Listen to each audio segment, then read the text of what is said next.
Ndị Radio, Television, Theatre and Arts Workers Union of Nigeria Ratao para South East nwere ọgbakọ ukwu bụkwa n'ebe ha nọ wee nye ihe nlite award nye ndị dịgasị iche iche maka iwunite ọdịmma mba Afrịka nakwa ọdịnala na nnwere onwe.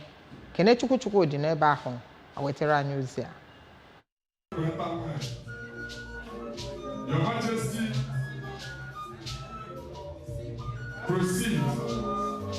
to hang. Ọ bụ ọgbakọ ndị ukwu ama ama na ngalaba mgbasa ozi n'ime mpaghara South East nakwa n'okirikiri ya na ya bụ mmemme abalị bụ nke a nọ n'ime ya wee nye onyinye nkwanye ugwu nke isiokwu ya bụ ndị ọrụ mgbasa ozi na omenala na-alụ n'iweta mmepe nke obodo. N'okwu ya ka onye isi nke izugbe nyere otu ụlọ tawo bụ Dr. Kabir Garuba Sani, onye nke toro mbọ bụ nke ha gbara n'ịkpakọnata onwe ha ọnụ wee dị n'otu, kọwara wee sị na ya bụ ọgbakọ ihe mmemme ga-enyere ha aka ịtụ alo na okwu dịgasị iche iche bụ nke na-ama obodo aka n'iru n'etu a ga-esi wee lụọ ọlụ ka o wee nye aka. Osote onye isi na mpaghara South East nyere ya bụ otu Ratao bụ Prince Emeka Kalu n'okwu ya mere ka amata na-eri afọ ndị gara aga na ya bụ otu siwanyere ike ọbụladị na ọ bụ ndị nke so na ya jigasị ọnọdụ ọkwa ọchịchị dị iche iche tụmadị n'ogogo gọọmenti nke steeti nakwazi nke obodo, ma kọwaa na onye nkwanye ugwu Man of the Year bụ nke nyere Chief Kenneth Ifekudu bụ nke ruru ya n'ineba anya na ọtụtụ ihe dum bụ nke ọ tụnyere n'ụzọ pụrụ iche maka ọdịmma nke obodo.